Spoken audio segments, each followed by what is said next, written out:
dando continuidade ao curso, né, relativo então à biodiversidade, eu vou falar sobre as aves, né? Vou dar um exemplo de estudo que nós fizemos aqui na Mata Amazônica e vou explicar um pouquinho sobre este grupo. Então, como é que começou a questão da ornitologia, né? As aves são do grupo muito diversificado, né? De essa classe que é como se fosse uma subdivisão dos dinossauros, né? São apenas dinossauros emplumados. Ela teve uma grande diversificação desde seu surgimento, sua origem, né? E como elas são muito bonitas, sempre os homens, né, o ser humano teve muito interesse pelas aves e por conta disso é um grupo realmente muito estudado. E aí eu começo a citar, né, os primeiros estudos que se tem notícia, então, que teve menção a estudo de aves, foi essa grande obra indiana, que seria o Vedas, que já mencionou, né, parasitismo de ninho em uma espécie aqui asiática, né? Aí já isso entre 1500 e 800 anos antes de Cristo. Aí no século IV, né, já Aristóteles já mencionou então 170 tipos de pássaros, né, no seu trabalho, né? E reconheceu então 8 grupos principais. Então ele já começou com um sistema de classificação das aves. Aí no século III a.C., uma obra chinesa que falou então sobre o canto dos pássaros, né? Características de 79 tipos, né? Que descreveram então os pássaros. Aí já mais recentemente e bem conhecido, né, o Linnaeus, ele fez então um sistema de classificação, né, binomial e usou as aves para isso também, né? Então esse sistema que nós temos de dar nomes de espécie, gênero e espécie binomial foi desde essa época, né?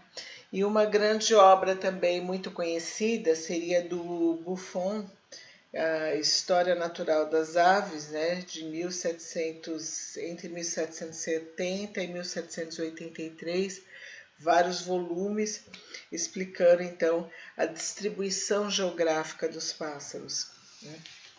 Então sempre teve, na verdade, os outros vertebrados são menos estudados, talvez pela dificuldade de acesso, né? Então, os mamíferos, a maioria são noturnos, então outros grupos, né? Anfíbios também têm bastante estudos, mas eles têm hábitos noturnos também, vivem em locais alagados, então esse acesso é mais difícil. Com as aves, a maioria então é terrestre, né? Então tem essa facilidade, elas são muito visuais, visíveis, né? E visuais também, mas elas são muito visíveis. Então isso facilita o estudo, né? Aí Darwin, né, também dedicou grande parte dos seus modelos e estudos com relação às aves, né? Os fringilídeos lá das Ilhas Galápagos, entre 1831 e 1836. Aí teve a fundação da Sociedade de História Natural de Bombay em 1883, né? E o primeiro congresso de todos os tempos foi em 1884 e foi um congresso de ornitologia que teve sua sede em Viena, né? E esse Gustav Had que foi o presidente. Então esses congressos inicialmente eram para É bem estranho falar nisso, mas eles comiam as aves, né? Eles experimentavam, eles matavam e fizeram congresso então para trocar essas experiências também. Em 1874 teve então essa revista famosa The Ock, que é então uma revista de ornitologia, né? E vai estabeleceu já nesse período a nomenclatura trinomial, que seria a colocação de uma subespécie, né? Embora o principal seja realmente a espécie, né? Que é a unidade mesmo biológica. Em 1937, então, Dobzhansky ele publicou um livro de genética e a origem das espécies, né? E que delimitou foi uma síntese da parte evolutiva, né, da mais moderna, né, pós-Darwin. Sibley e Alquist então publicaram aí já nos anos 80 um livro de taxonomia usando como base a parte de biologia molecular, né, hibridização de DNA para fazer a classificação das espécies de aves. E em 87 teve fundação então da Sociedade de Ornitologia Neotropical, né? Então esses já são dados mais recentes. E está tudo muito bem estabelecido então em termos de ornitologia, um grupo muito estudado, mas teve suas bases então nesses caçadores, né? Que colecionavam então essas peles de animais. Então ninguém nem usava binóculos, nada, né? Era só no século, isso relativo ao século XIX, era só coleta, né? A base dos estudos da fauna eram a coleta dos animais.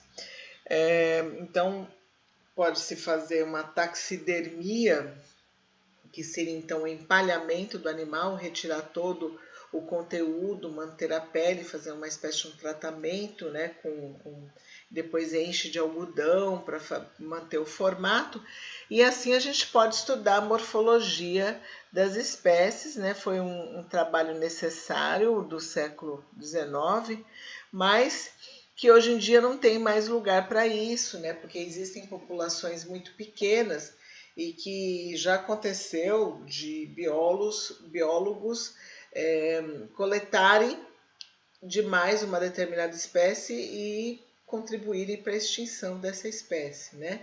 Não aconteceu isso com aves, mas já aconteceu com lagartos. Então, teria que ter muito cuidado. E aí tem então a figura do bird watcher, ou a atividade de bird watching, né? Que seria então a observação dos pássaros na natureza. É algo muito comum nos Estados Unidos, na Inglaterra, né? Na Europa de modo geral, alguns locais aqui do Brasil também. Mas assim, então as pessoas saem, né, fazem como se fosse um esporte mesmo, para observação de aves e fazer uma lista das aves que consegue identificar, né? Então chega a ser assim uma atividade esportiva. E existem muitas espécies, então, que a gente pode identificar visualmente, né? Pela plumagem, pelo comportamento. Aqui dei um exemplo então de espécies de urubus, que aqui tem quase todos dessa família Catartidae, que seria então esses que a gente pode encontrar inclusive na região de Belém, todos eles incluindo ainda o urubu-rei, né, que não está aqui, o Sarcorhamphus papa. Então tem esse urubu de cabeça vermelha, dois tipos de urubu de cabeça amarela, e aí a gente pode diferenciar, por exemplo, esses dois de cabeça amarela por essa mancha que ele tem quando ele voa, né?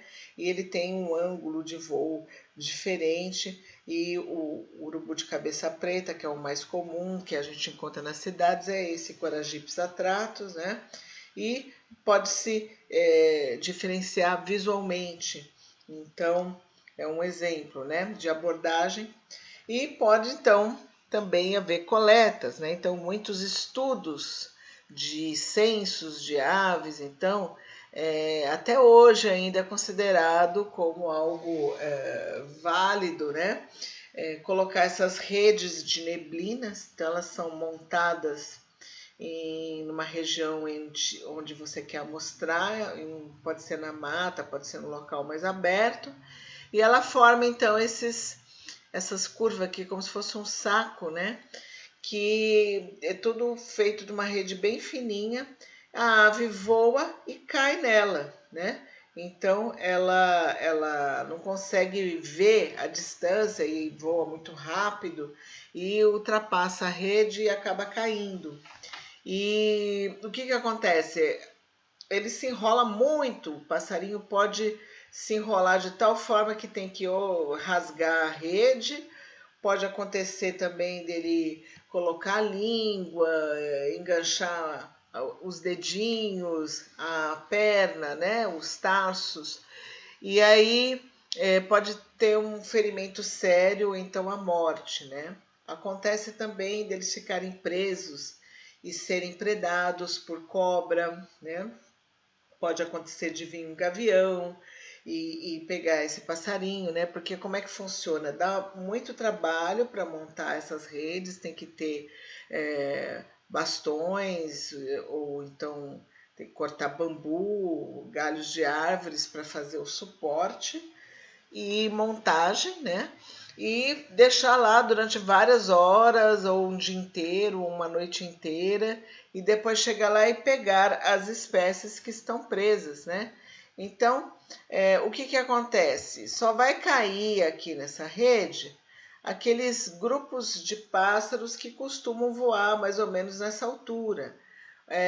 Por exemplo, os papagaios, eles não vão cair nessa rede, que eles voam muito alto, né? Os urubus também não vão cair nessa rede. Tem vários grupos de espécies que não vão cair. Os beija-flores também não caem. Eles vão ficar pousados aqui na borda, eles vão enxergar a rede e não vão quase que cair. Então, geralmente é sempre o mesmo grupo de espécies que cai, né? Então acaba viciando a amostra. Se você vai usar esse método para amostrar a diversidade de um local, ele vai ser então muito limitado.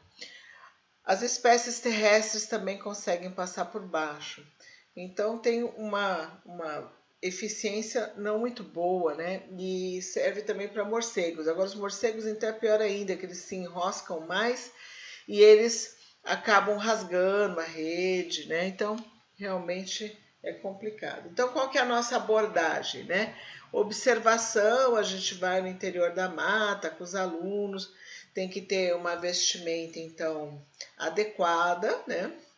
Então, na mata a gente não anda então de roupa muito aberta, que tem formiga, tem insetos, né? Na verdade, o maior perigo de uma floresta em primeiro lugar, é se perder, né? Isso já foi até alvo de publicação, que é muito difícil se orientar no interior de uma mata. Se não tiver trilhas, né, bem feitas, então pior ainda, realmente teria que ter caminhos para serem seguidos, que é muito fácil de se perder no meio da mata sem ter uma trilha definida, né? Isso não é aconselhável. Então, teria que ter esse cuidado também para não aparecer muito. Então, as roupas têm que ser discretas, né? Tem que ter coloração esverdeada, não pode chamar muita atenção. Então, por exemplo, você colocar uma roupa amarelo fluorescente, daí então assusta os bichos, você não consegue fazer o censo, né? Verificar quais as espécies que estão ao seu redor, por causa que acaba espantando. E tem que quebrar a silhueta humana usando um boné, né, que vai então ajudar a não espantar as espécies a serem observadas. E aqui nós estamos carregando gravadores e microfones, né, que é essa que é a nossa maior, o instrumento que utilizamos, né? Binóculos, gravadores digitais, que podem ser de vários tipos, que agora tem recentemente muitos modelos pequenos, leves, que são fáceis de levar na mata, pode ter uma capa de plástico para proteção contra a chuva, e o microfone ultradirecional. Então, através desse microfone com o gravador, você capta o sinal sonoro e posteriormente pode ser analisado, pode ser comparado com para identificação posterior, né? E é um registro, né? Uma gravação é um registro que fica então como se fosse uma coleta qualquer, né? Vai coletar um animal, você não precisa coletar ele inteiro, você pode coletar o sangue, você pode coletar as fezes, a saliva, você pode coletar a gravação, né? Que é então um registro daquela espécie. E aí você tem que colocar uma etiqueta, identificar, né? Então a etiqueta de uma gravação seria então os dados dela, quem gravou, como gravou, se o canto da espécie era espontâneo ou não, e se as condições meteorológicas. Então, dessa forma, é perfeitamente possível, então, produção de um material científico, né? Usando metodologia científica. Então, por que usar aves como modelo de estudo, né? E é que a gente usa muito o comportamento animal e a comunicação. Então, por quê? Porque elas são conspícuas, né? O que quer dizer isso? Que elas aparecem muito, né? São fáceis de observar. Elas têm, então, a maioria um hábito diurno. A taxonomia é bem estabelecida, né? A gente diz relativamente bem estabelecida em termos de comparação com os outros grupos, né? Com o estudo dos outros grupos. Mas, com certeza, deve haver espécies novas a serem descobertas, né? Nesse taxon, né? Se você for considerar, por exemplo, insetos, besouros, andou um pouquinho na Amazônia, com certeza vai achar uma espécie nova, né? Com as aves já não é tão simples assim. E por que a gente fala em comunicação acústica, né? Porque, então, é um meio eficiente em ambientes florestais, pode se propagar uma distância longa e em todas as direções e ultrapassa barreiras físicas, além de poder ser utilizada à noite, né? Então, é um meio de comunicação que é eficiente quando a parte visual não pode agir, né? Por exemplo, ambientes aquáticos e ambientes, então, florestais. Então, eu vou dar um exemplo aqui de como o som pode nos auxiliar à detecção de espécies, inclusive a detecção de espécies novas, né? Então, esse é o caso da Glaucidium. Glaucidium é uma corujinha, né? Ela é tamanho de um pardal, muito pequena. E ela, então, existem várias espécies de Glaucidium. E havia, então, esse problema de ter a Glaucidium minutissimum e a Glaucidium mais recentemente descrita, foi descrita por Hardy, né? O nome é em homenagem a um pesquisador norte-americano, né? Então, essa espécie, ela foi descrita como espécie nova, embora, se você olhar esses dois desenhos, que são muito fidedignos, muito bem feitos, a gente praticamente não encontra diferenças entre as duas corujas, né? Se as duas corujas estivessem mortas, empalhadas na sua mão, você não ia conseguir diferenciá-las, né? Então, somente pelo canto.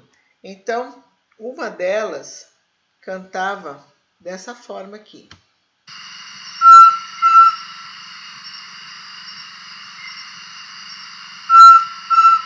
Então, é um som produzido com dois assobios longos e que ela, então, emite e, como corujas, hábitos noturnos, vivem em copa das árvores, então muito difícil de detectar se não fosse pelo som. E aí viu-se que tinha a outra vocalização, que é da outra espécie, muito diferente.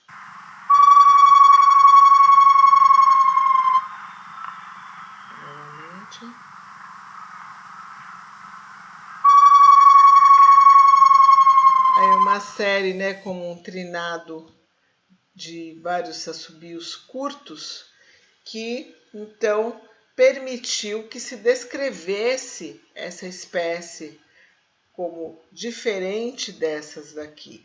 Morfologicamente, parece que tem uma diferença de a razão entre o tamanho da asa com a cauda separa essas duas espécies. Mas olhando morfologicamente, ainda mais que é uma espécie que é noturna e que vive na copa das árvores, não daria para diferenciar se não fosse, então, pelo canto, né? Então, como é que é? O que o canto tem a ver com a espécie? Então, a gente define o canto como um sinal sonoro que é usado para reconhecimento específico. Então, esse som é emitido pelas espécies de forma... elas têm que se reconhecer onde elas vivem. Então, se você é um pássaro pequenininho na floresta, você tem que achar a sua própria espécie para se reproduzir. Então, o canto serve para esse reconhecimento, né?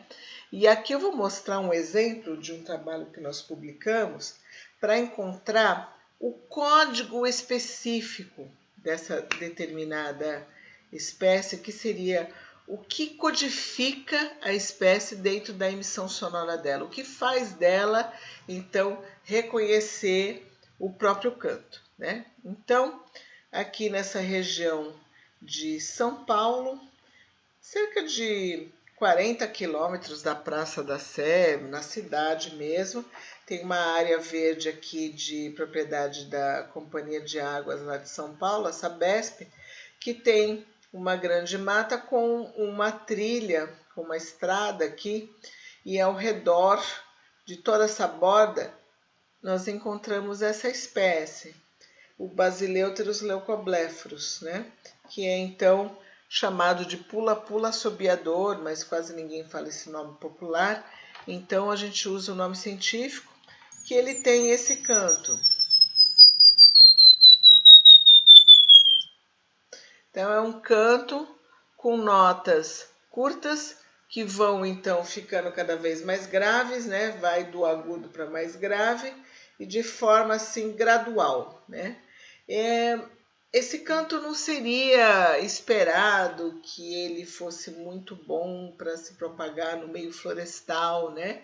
A gente espera encontrar sons mais graves e mais longos, assobiados longos, né? Contínuos. Mas esse decaimento, então, parece ser bem adequado para a floresta, tanto é que a espécie é abundante e sobrevive lá, né?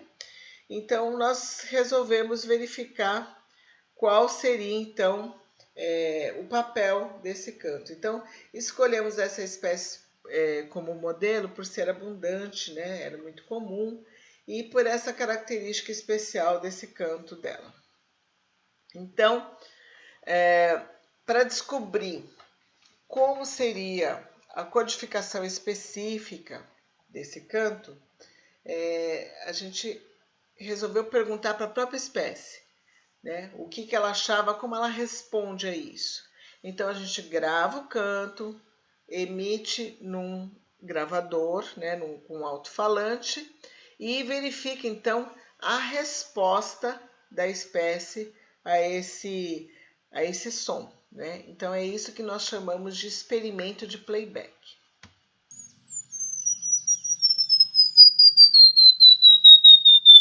Então, nós pegamos e emitimos esse som para um passarinho no seu território e verificamos a resposta dele. O que a gente espera da resposta?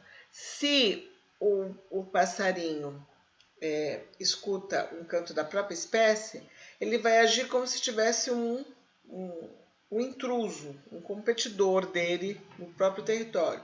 Então, geralmente, ele reage agressivamente, ele vai na fonte sonora, ele faz movimentos, ele canta também, né? Ele mostra que ele reconheceu.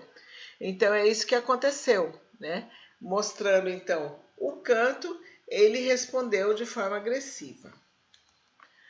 Aí a gente verifica que tem esse envelope de decaimento mostrado por essa flecha, que mostra então essa emissão de sonzinhos curtos do mais agudo para o mais grave, né, decaindo dessa forma que a gente chama então agora aqui de envelope.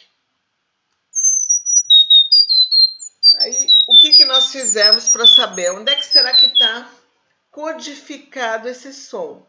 Então, nós, através de programas de computador, de som, a gente alterou, então, todas essas notas. Nós bagunçamos as notas todas aqui, né? Colocamos fora desse envelope. Será que esse indivíduo, eu ponho para ele escutar esse canto alterado, será que ele vai responder, ele consegue perceber que esse é um canto da própria espécie dele? Na verdade, não, né? Então, já tem uma dica que esse decaimento, né, é importante para o reconhecimento específico. E se a gente mudar, então, esse decaimento? Nós fizemos, então, vindo para um mais grave, né? E conforme essa flecha azul. Então, mudando a inclinação desse envelope. Será que ele reconhece? Não reconheceu. Aí, o que a gente fez?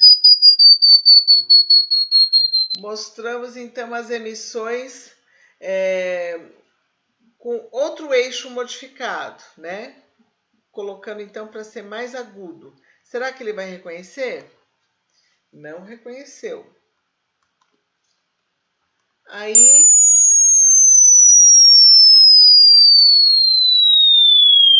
fiz um outro tratamento. Eu retirei todos os intervalos de silêncio entre as notinhas, né? Deixei um trecho contínuo.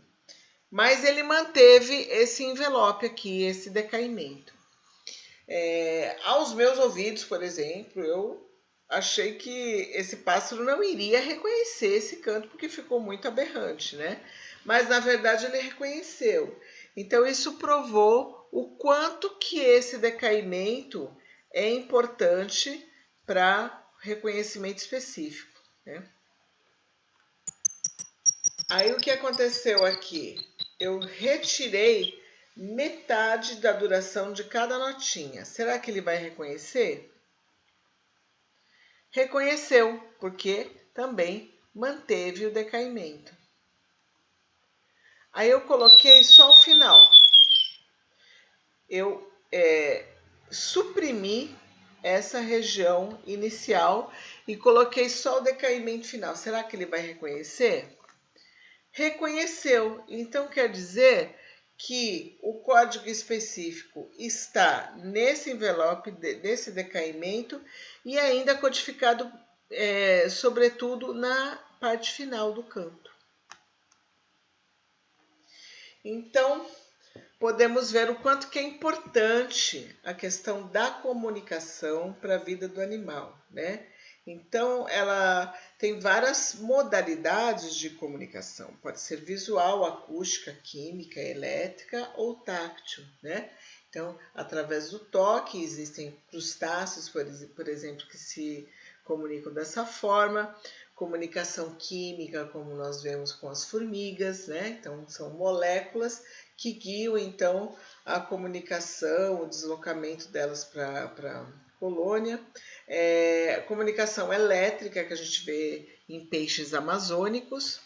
E a visual e a acústica, né? Visual, acho que o melhor exemplo são os seres humanos, né? Que são muito visuais, reconhecem outra espécie pela silhueta de uma distância muito grande, né? E a comunicação acústica, que nós estamos mostrando, né? Então, essa modalidade de comunicação, como ela vai ser escolhida, ela vai depender muito do ambiente, né? Por exemplo, se for aquático, se for terrestre, então a comunicação elétrica e acústica se dá muito bem no ambiente aquático, por exemplo, né? Comunicação que elétrica não seria muito adequada para um ambiente terrestre, então, neste exemplo. E então ela tem que estar apropriada, ecologicamente apropriada e também ao sistema sensório-motor. Aqui esse é o urubu-rei, o Sarcorhamphus papa. Os urubus eles perdem o seu órgão fonador, né? Eles perderam. Eles fazem som só de sopros, assim, da exalação dos pulmões, mas eles não têm um órgão fonador. Então, a comunicação que nós podemos verificar entre os urubus é visual e até mesmo olfativa.